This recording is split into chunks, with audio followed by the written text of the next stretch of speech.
नमस्कार। मैं तरुण आप सभी का कक्षा 12 की भौतिक विज्ञान कक्षा में स्वागत करता हूं। आज हम लोग अध्याय 1 वैद्युत आवेश तथा क्षेत्र इलेक्ट्रिक चार्ज एंड फील्ड के पार्ट 1 को समझेंगे। जैसा कि नाम से ही क्लियर है, भौतिक विज्ञान भौतिक जगत से संबंधित सवालों का जवाब इस विज्ञान के अंतर्गत दिया जाता है। भौतिक जगत से संबंधित बहुत सारे ऐसे सवाल हैं जिन्हें हम इस विज्ञान के अंतर्गत पढ़ते हैं। अब प्रस्तुत अध्याय वैद्युत आवेश तथा क्षेत्र, ये भी कई सारे सवालों के जवाब के रूप में आपके सामने है। तो सबसे पहले ये समझना जरूरी है कि ये किन सवालों के जवाब के रूप में आया, किन सवालों के जवाब के रूप में हमने वैद्युत आवेश तथा क्षेत्र का निर्माण किया। ठीक है, तो ये देखते हैं कि कौन सी वो घटनाएं थी जिन्होंने वैज्ञानिकों को प्रेरित किया कि वो वैद्युत आवेश के बारे में अध्ययन करें और उसके बारे में इससे जुड़े हुए और पहलुओं को अध्ययन करने के उपरांत उसको चरणबद्ध तरीके से लिखें और आपके सामने पेश करें। देखिए, बहुत सारी ऐसी घटनाएं हमारे जीवन में जुड़ी हुई हैं जिन्हें हम वैद्युत आवेश से जोड़ सकते हैं और जोड़ा गया है वास्तव में। देखिए, एक ऐसी घटना के बारे में मैं आपको बताता हूँ। आपके घरों में जब कभी कोई बर्थडे पार्टी या इस टाइप का समारोह होता है, खुशी का उत्सव होता है, तो हम सभी अपने घरों में दीवारों पर गुब्बारे वगैरह टांगते हैं।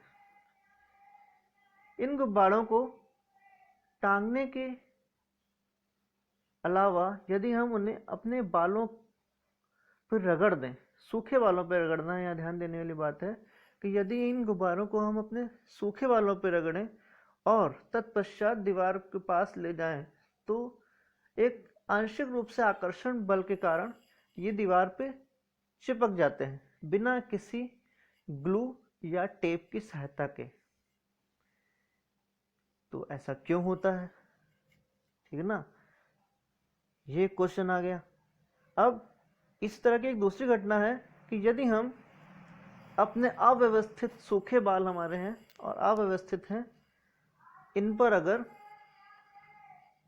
प्लास्टिक की कंघी से इनको व्यवस्थित करते हैं तो व्यवस्थित हो जाते हैं। आप सभी ऐसा करके देख सकते हैं और कर भी चुके होंगे। अब यदि ये प्लास्टिक की कंघी को कागज के छोटे छोटे कणों के पास ले जाएं, तो कंघी और कागज के छोटे छोटे कणों के बीच में भी एक आंशिक आकर्षण बल उत्पन्न हो जाता है।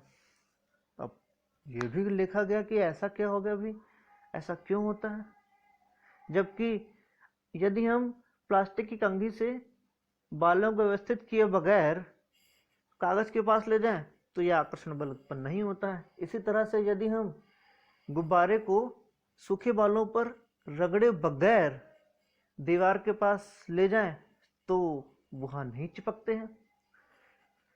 तो गुब्बारे को बालों पर रगड़ने और कंघी को बालों पर व्यवस्थित करने के उपरांत ऐसा क्या गुब्बारे और कंघी में हो जाता है कि इनमें आंशिक रूप से आकर्षण बल उत्पन्न हो जाता है। इसी तरह से कई ऐसे सवाल जो हमारे दैनिक जीवन में उत्पन्न हुए और हमारे वैज्ञानिकों ने इसे ऑब्जर्व किया कि ऐसा आखिर क्यों हो रहा है, और यही सवाल इस अध्याय की नींव के रूप में बने। और फिर हमने इसका एक आंसर ढूंढा कि ऐसा इसलिए हो रहा है क्योंकि गुब्बारा और कंघी रगड़न के उपरांत सूखे बालों पे जब हम इसे रगड़ते हैं तो ये आवेशित हो जाते हैं। तो सवाल उठता है कि ये आवेश क्या है, और इस अध्याय की शुरुआत होती है। इस अध्याय में हम लोग सबसे पहले यही पढ़ेंगे कि आवेश क्या होता है, आवेश कितने प्रकार के होते हैं, आवेश के गुण क्या होते हैं, और आवेश से संबंधित विभिन्न वैज्ञानिकों ने जो नियम दिए हैं, जैसे कूलाम का नियम, गॉस का नियम और अन्य नियम, और उनसे संबंधित जो फॉर्मूलाज आए हैं और आंकिक प्रश्न आए हैं, उन सभी का विस्तार पूर्वक अध्ययन हम लोग इस चैप्टर में करेंगे। और इस पार्ट में हम लोग उसी का एक खंड के रूप में अध्ययन करेंगे। तो आइए शुरू करते हैं। सबसे पहला टॉपिक और सबसे पहला सवाल कि आवेश आखिर होता क्या है। आपने ये तो कह दिया सर कि आवेशित हो जाती हैं, लेकिन ये आवेश क्या होता है, इलेक्ट्रिक चार्ज होता क्या है, उसका अध्ययन हम लोग करते हैं।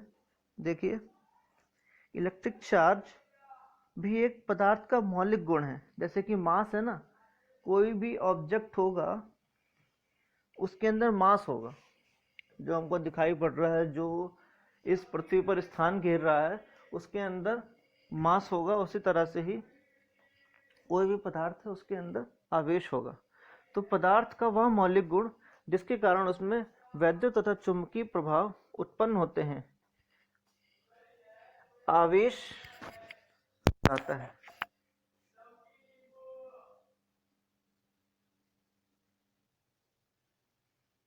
वैद्युत आवेश को Q से प्रदर्शित करते हैं। यह एक अदिश राशि है। राशियों के बारे में आप 11th में अध्ययन कर चुके हैं, अदिश राशि और सदिश राशि। वैद्युत आवेश एक अदिश राशि है। एसआई पद्धति में आवेश का मात्रक कूलाम होता है। अब कूलाम क्यों होता है? कूलाम के नियम के अकॉर्डिंग हम समझेंगे कि एक वैज्ञानिक थे कूलाम, उन्होंने वैद्युत आवेश से संबंधित बहुत ही अच्छा सा नियम दिया, जिसके कारण इसका मात्रक एसआई मात्रक कूलाम कहलाया गया। आवेश दो प्रकार के होते हैं। धन आवेश, पॉजिटिव चार्ज, किसी पदार्थ पर इलेक्ट्रॉनों की कमी के कारण उत्पन्न जो आवेश होता है उसे हम लोग धन आवेश कहते हैं। धन आवेश के संबंध में कई सारे स्टूडेंट ये समझेंगे कि सर धन आवेश जब आ जाएगा तो धन आवेश यानी कि धन आवेश वो समझ रहे हैं मूव करता है। जबकि आप अगर एटॉमिक स्ट्रक्चर की बात करें तो आपको पता होगा कि जो धन आवेश है जो कि प्रोटॉन पर होता है वो नाभिक के अंदर रहता है, और नाभिक के अंदर से बाहर निकल तभी सकता है जब नाभिक ब्रेक हो, और नाभिक ब्रेक नहीं होता वास्तव में। और मूवेबल जो चार्ज होता है वो कौन सा होता है? वो इलेक्ट्रॉन होता है। इलेक्ट्रॉन नाभिक के चारों तरफ चक्कर काटता रहता है। अब आप सोच ही नहीं सकते कि नाभिक ब्रेक होगा और सारे के सारे शेल्स से बाहर निकल करके इलेक्ट्रॉन के, जबकि इलेक्ट्रॉन और प्रोटॉन के बीच में कितना प्रबल आकर्षण होता है, उसको तोड़ते हुए बाहर आ जाएगा, ऐसा संभव नहीं है। और वास्तव में ऐसा होता भी नहीं है। इसीलिए आपको दिमाग में रखना है कि मूवेबल चार्ज जो है वो कौन सा है? केवल इलेक्ट्रॉन ही है, केवल निगेटिव ही है मूवेबल, यानी कि जो गति कर सकता है। अब बात ये होती है कि सब वो गति जब निगेटिव कर सकता है तो धनात्मक चार्ज आता कैसे है? अब धनात्मक चार्ज आता कैसे, इसको समझ लीजिए। यदि एक बॉडी में 5 इलेक्ट्रॉन हैं, अतिरिक्त 5 इलेक्ट्रॉन, ठीक है, वो बॉडी जो थी वो इनिशियली यानी कि प्रारंभिक अवस्था में तो हर एक बॉडी न्यूट्रल होती है, और उसमें अतिरिक्त 5 इलेक्ट्रॉन आ गए, तो अब उस पूरी बॉडी में अगर देखा जाए तो उसके अंदर इलेक्ट्रॉनों की संख्या बढ़ गई। इस तरह से हम कहेंगे कि उस पर निगेटिव चार्ज आ गया। ठीक है, यदि किसी बॉडी में आपको पता है कि इनिशियली यानी कि प्रारंभिक अवस्था में जब भी कोई एटम होता है, यदि कोई परमाणु होता है, तो उसके अंदर धनात्मक और ऋणात्मक आवेशों की संख्या बराबर होती है। जब यह संख्या जितनी बढ़ जाती है उतना ही चार्ज रहता है। अभी आपने देखा 5 इलेक्ट्रॉन ज्यादा हो गए थे तो 5 निगेटिव चार्ज आ गया इसके ऊपर। यदि यही 5 इलेक्ट्रॉन चले जाते, यदि किसी परमाणु से 5 इलेक्ट्रॉन उससे बाहर निकल गए, इलेक्ट्रॉनों का बाहर निकलना बड़ा ही आसान है, वो आउटर शेल में होते हैं, आउटर शेल से इनका बाहर निकलना आसान है। इनको किसी भी तरह से उत्तेजित करके, या बड़े एटम्स होते हैं तो आसानी से खुद ही चले जाते हैं एक्साइटेड अवस्था में होकर के। तो जब वो इलेक्ट्रॉन बाहर चले गए तो उसके अंदर उस परमाणु में अगर देखा जाए तो अब प्रोटॉन की संख्या बढ़ गई विद रिस्पेक्ट टू इलेक्ट्रॉन की संख्या के। तो हम कहेंगे यहाँ पर 5 पॉजिटिव चार्ज आ गया, यानी कि इलेक्ट्रॉन का जाना पॉजिटिव चार्ज उत्पन्न करता है और इलेक्ट्रॉन का किसी परमाणु पर आना नेगेटिव चार्ज उत्पन्न करता है। तो वही यहाँ पे लिखा गया है कि किसी पदार्थ पर इलेक्ट्रॉन की कमी के कारण उत्पन्न आवेश धनावेश कहलाता है, और किसी पदार्थ पर इलेक्ट्रॉन की अधिकता के कारण उत्पन्न आवेश ऋण आवेश कहलाता है। चलिए आगे देखते हैं कि इलेक्ट्रॉन जो चार्ज है इलेक्ट्रॉन के ऊपर कितना चार्ज होता है। ये बात भी आपको समझनी होगी कि इलेक्ट्रॉन के ऊपर 1.6 × 10⁻⁻19 कूलाम चार्ज होता है, ठीक है। और आवेश के एक्चुअल में गुण क्या होते हैं, इलेक्ट्रिक चार्ज की प्रॉपर्टीज क्या होती हैं, इसको समझते हैं।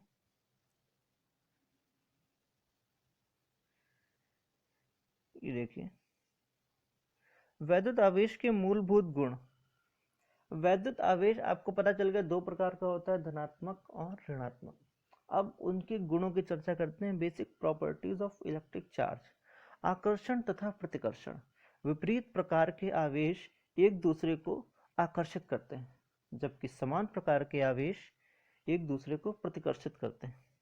अब जब आपने कंघी से, प्लास्टिक की कंघी से अपने बालों को व्यवस्थित किया, उस केस में क्या हुआ, व्यवस्थित करने से पूर्व जो आपके बाल थे वो उलझे हुए थे, लेकिन जब आपने उन्हें कंघी से व्यवस्थित किया, उस केस में क्या हुआ, एक एक बाल अलग हो गया, जबकि बाल पे एक समान प्रकार का आवेश आ गया था।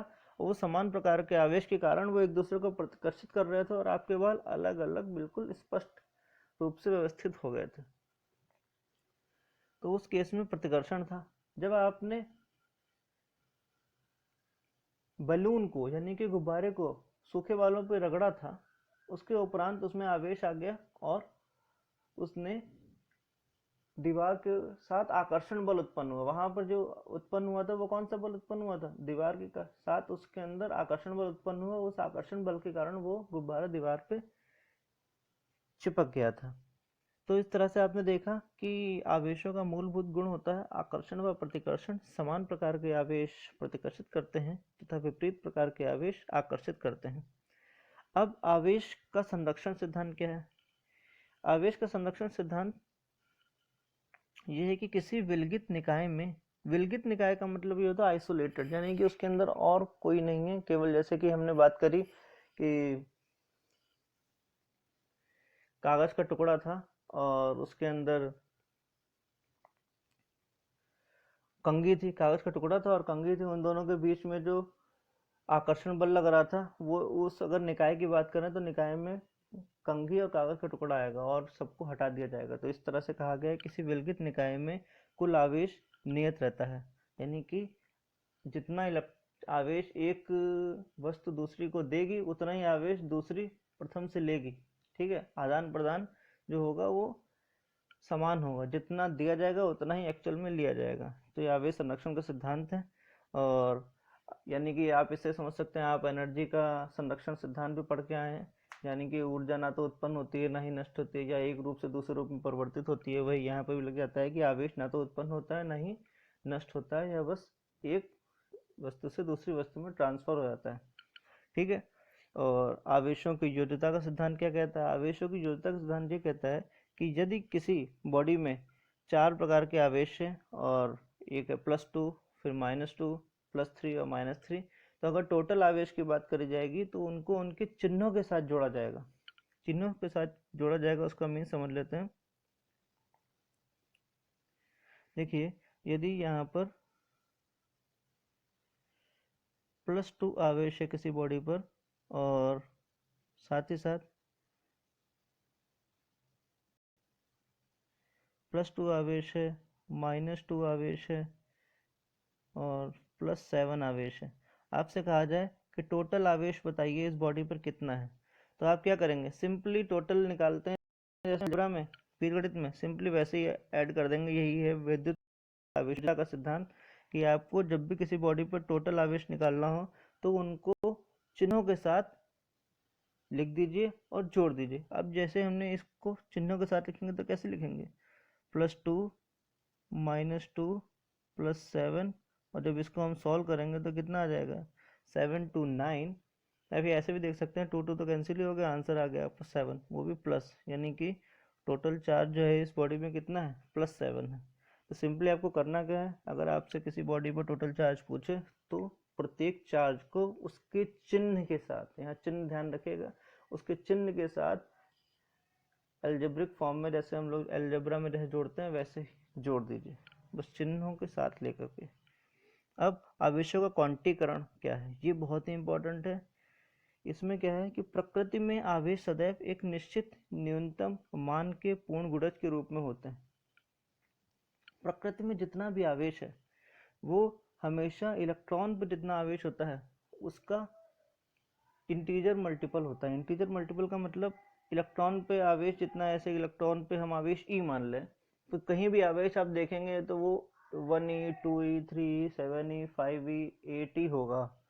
अगर आप कहें कि कहीं किसी पर किसी वस्तु पे आवेश 5/2e है या 2/3e है या 1.7e है तो ऐसा संभव नहीं है। हमेशा क्या होगा कि इंटीजर मल्टीपल होगा। इंटीजर आप जानते हैं कि इंटीजर क्या होते हैं, +1 -1 +2 -2 +3 -3। पॉइंट्स में नहीं होता है, यहाँ पे अपॉन की बात नहीं करी जाती है इंटीजर्स में, ठीक है ना। तो यहाँ पर हम देखते हैं कि किसी भी दुनिया में कोई भी आवेश होगा वो +2e या -2e इस तरह से ही होगा। यानी कि इसको और एक तरह समझ सकते हैं कि आप कभी अंडे वंडे लेने गए तो अंडे जब भी आप लेते हैं तो आप या तो एक अंडा लेंगे या 2 लेंगे, 3 लेंगे, 5 लेंगे। ऐसा तो नहीं भाई साहब, आप दुकानदार से ऐसा तो नहीं कहेंगे भैया 1.5 दे दो या 5/6 अंडे दे दो हमको, ठीक है। या एक कहोगे हमें 7.327 अंडे दे दीजिए ज़रा, तो नहीं होगा ना। तो वैसे ही कहीं पर भी किसी भी वस्तु में आवेश होगा वो कैसा होगा, तो 1e होगा या 2e होगा या 7e होगा या 100e होगा, ठीक है। तो ये कह रहे हैं कि किसी भी प्रकृति में कहीं कोई भी आवेश है वो सदैव एक निश्चित न्यूनतम मान के पूर्ण गुणज के रूप में होता है। यानी कि हम किसी भी आवेश को Ne के रूप में लिख सकते हैं। और यहाँ n क्या है, नंबर्स हैं 1 2 3 4 5 6 7 8 9 10। और E क्या है, E इलेक्ट्रॉन पर आवेश है, 1.6 × 10⁻⁻19 कूलाम आवेश है। और ये फॉर्मूला बहुत ही इंपॉर्टेंट है, इस पर हम लोग पूछेंगे, ध्यान रखिएगा। Q बराबर Ne, यानी कि आवेश बराबर इलेक्ट्रॉनों की संख्या गुणे एक इलेक्ट्रॉन पर चार्ज। इलेक्ट्रॉनों की संख्या यहाँ पर 1 2 3 4 कुछ भी हो सकती है, आपसे निकालने को कहा जाएगा। आपसे कहा जाएगा कि इस तरह से क्वेश्चन आपको दिया जा सकता है कि 8 × 10⁻⁻19 में कितने इलेक्ट्रॉन हैं, ठीक है ना। इतने कूलाम चार्ज है, इसमें कितने इलेक्ट्रॉन हैं। तो आप क्या करोगे, आप कहोगे Q बराबर Ne होता है ना, N × E होता है। तो आप क्या करोगे, E क्या होता है, एक इलेक्ट्रॉन पे चार्ज। तो N की वैल्यू निकालने के लिए आप क्या करने वाले हो कि इसको एक इलेक्ट्रॉन के चार्ज से डिवाइड कर दोगे। एक इलेक्ट्रॉन पे चार्ज कितना होता है, 1.6 × 10⁻⁻19, ठीक है। ये -19 10⁻⁻19 कैंसिल हो गया और यहाँ पर ये पॉइंट हटा, यहाँ 0 बढ़ गया और कितना आ गया 5। यानी कि आपको क्लियर हो गया कि 8 × 10⁻⁻19 कूलाम चार्ज अगर कहीं है तो वो उसमें एक्चुअल में कितने इलेक्ट्रॉन है, वो 5 इलेक्ट्रॉनों के बराबर है। 5 इलेक्ट्रॉन पे जितना चार्ज होता है उतना ही 8 × 10⁻⁻19 कूलाम चार्ज में है, ठीक है ना। तो कोई भी चार्ज दुनिया का है वो इलेक्ट्रॉन के चार्ज के पूर्ण गुणज के रूप में प्रदर्शित किया जा सकता है, ठीक है। हमें बस इतना ही समझना था। अब बात आती है कि कोई भी वस्तु को कितने प्रकार से आवेशित किया जा सकता है, ठीक है। आवेशन की विधियां, जैसे कि हमने गुब्बारे को आवेशित कर दिया था, कंघी को आवेशित कर दिया था, बालों को आवेशित कर दिया था। इस तरह से किसी भी पदार्थ को किस तरह से आवेशित किया सकता है। आवेशन की विधियां हैं हमारी घर्षण विधि, चालन विधि और प्रेरण विधि। घर्षण विधि का मतलब दो वस्तुओं को रगड़ के आपस में आवेशित किया जा सकता है। चालन विधि का मतलब दो वस्तुओं को एक दूसरे के कांटेक्ट में लाकर आवेशित किया जा सकता है, यानी कि एक दूसरे टच करा दें तो भी आवेशित हो जाती हैं, आवेश का ट्रांसफर हो जाता है, ठीक है। और प्रेरण विधि का मतलब टच नहीं कराना है, दूर दूर रखना, ठीक है ना। तो वो प्रेरित हो जाता है, तो आवेश प्रेरित हो जाता है, ठीक है। 3 तरह की विधियां आवेशन की। इसके बाद हम लोग पढ़ने जा रहे हैं बहुत ही इंपॉर्टेंट एक इस चैप्टर का नियम है कूलाम का नियम। कूलाम का नियम हम लोग देखते हैं, जो क्या कहता है, जो स्थिर बिंदु आवेशों के संबंधित एक बहुत ही पॉपुलर और बहुत ही इंपॉर्टेंट नियम है। इस पर आपके यहाँ क्वेश्चंस आते रहे हैं। कूलाम का स्थिर विद्युत बल का नियम। कूलाम ने देखा कि जब भी दो बिंदु आवेशों को कुछ दूरी पर रखा जा रहा है तो उनके बीच में बल उत्पन्न हो रहा है, ठीक है ना। कौन कौन सा बल? अगर वो दोनों चार्ज पॉजिटिव हैं, ये देखिए यहाँ पे Q1 Q2 दिख रहा है, यदि दोनों चार्ज पॉजिटिव होंगे तो इनके बीच में प्रतिकर्षण बल होगा। जैसे कि अभी आप पढ़ चुके हैं आवेशों के गुण में कि समान प्रकार के चार्ज प्रतिकर्षित करते हैं। तो ये दोनों Q1 Q2 दोनों धनात्मक होंगे तो ये प्रतिकर्षित करेंगे, और ये Q1 Q2 ऋणात्मक होंगे तो ये प्रतिकर्षित करेंगे। और यदि Q1 Q2 विपरीत आवेश के होंगे, ठीक है ना, यदि अगर Q1 पॉजिटिव है और Q2 निगेटिव है, Q1 पॉजिटिव है और Q2 निगेटिव है, तो एक दूसरे को आकर्षित करेंगे, तो इस तरह से कोई ना कोई बल जरूर लगेगा, या तो आकर्षण या प्रतिकर्षण बल जरूर लगेगा। अब बल होगा तो बल की गणना भी तो कोई करेगा। जैसे कि आपने प्रीवियस क्लासेस में आपने पढ़ रखा है कि गुरुत्वाकर्षण का बल होता है। ब्रह्मांड में कोई दो पिंड हैं तो उनके मध्य कोई बल कार्य करता है, उसके ऊपर गुरुत्वाकर्षण का नियम बना था न्यूटन का, उसने उसको बताया था। उसी से रिलेटेड मिलता जुलता यहाँ पर दो आवेशों के मध्य लगने वाले बल के संबंध में कूलाम ने नियम दिया। उसने कहा कि दो आवेश अगर कुछ दूरी पर रखे हैं तो उनके मध्य अवश्य ही बल लगेगा। अब बल कितना लगेगा उसके बारे में उसने अध्ययन करके पाया कि दो स्थिर बिंदु आवेशों के मध्य लगने वाला आकर्षण या प्रतिकर्षण बल दोनों आवेशों की मात्राओं के गुणनफल के अनुक्रमानुपाती तथा उनके बीच की दूरी के व्युत्क्रमानुपाती होता है, ठीक है। तो उसने ये देखा कि जो बल लग रहा है वो क्या क्या है। वो बल जो है वो F अगर मान ले तो वो दोनों आवेश अगर Q1 और Q2 हो जाए तो उनके गुणनफल के अनुक्रमानुपाती, और इसको जरा अच्छे से यहाँ पे दिखा देते हैं आपको। F is proportional to Q1 Q2, ठीक है। उसने ये कहा कि जो दोनों आवेशों की मात्राओं के गुणनफल के अनुक्रमानुपाती और उनके बीच की दूरी के वर्ग के व्युत्क्रमानुपाती होता है। ये बात है यहाँ पर, ठीक है। और जब इसको हमने, आपको पता है जब अनुक्रमानुपाती चिन्ह हटता है तो एक कांस्टेंट आता है, तो यहाँ पर ये कांस्टेंट किसके रूप में आया? ये 1/4 पे एप्सिलॉन नॉट के रूप में आया, ठीक है। जैसे कि आपने वहां देखा था जब हमने गुरुत्वाकर्षण का नियम पढ़ा था, ठीक। गुरुत्वाकर्षण के नियम में हमने देखा था F बराबर capital G m1 m2 upon r square. तो वहाँ कैपिटल G क्या था? सार्वत्रिक गुरुत्वाकर्षण नियतांक, जिसकी एक वैल्यू हुआ करती थी।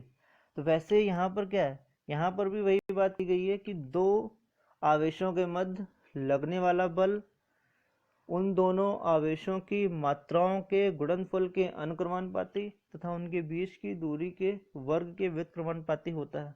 अब ये अनुक्रमानुपाती चिन्ह हटेगा तो ये कांस्टेंट आएगा, ये कांस्टेंट यहाँ पे लग गया, और यहाँ पे आपको पूरा का पूरा एक नियम मिल गया कि F बराबर 1/4 pi epsilon not Q1 Q2 upon r square, ठीक है।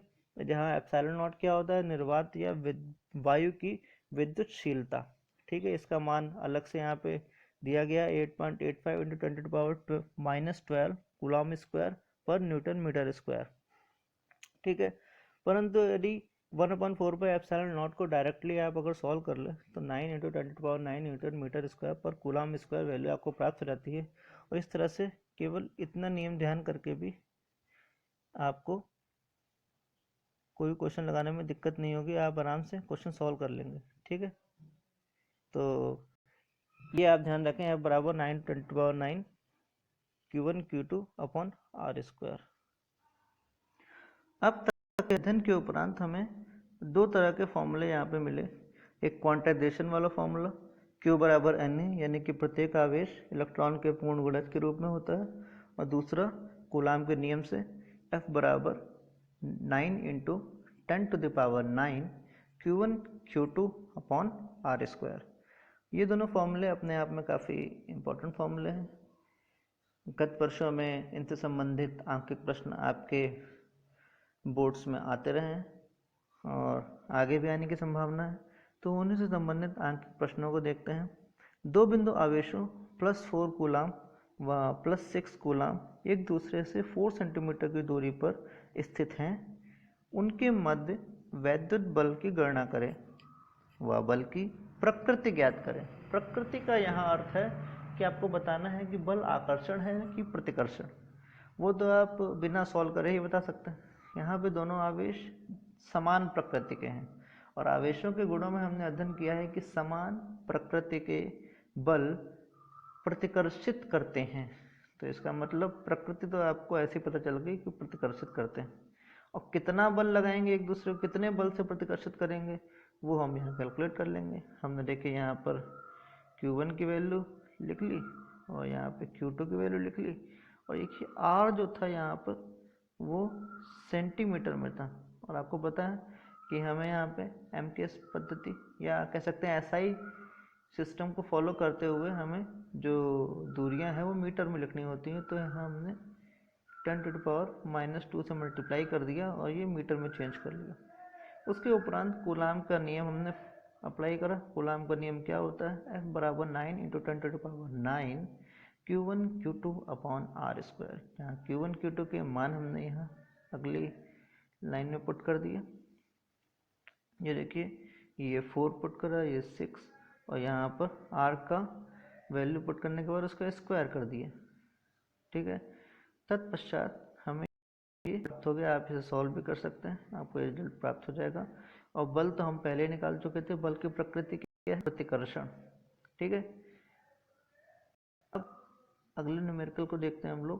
एक धातु के गोले पर 8 × 10⁻⁻19 कूलाम आवेश उपस्थित है। गोले पर इलेक्ट्रॉनों की संख्या ज्ञात करें। अरे तो वही हो गया, अभी हमने इसको सीखा था उदाहरण के रूप में।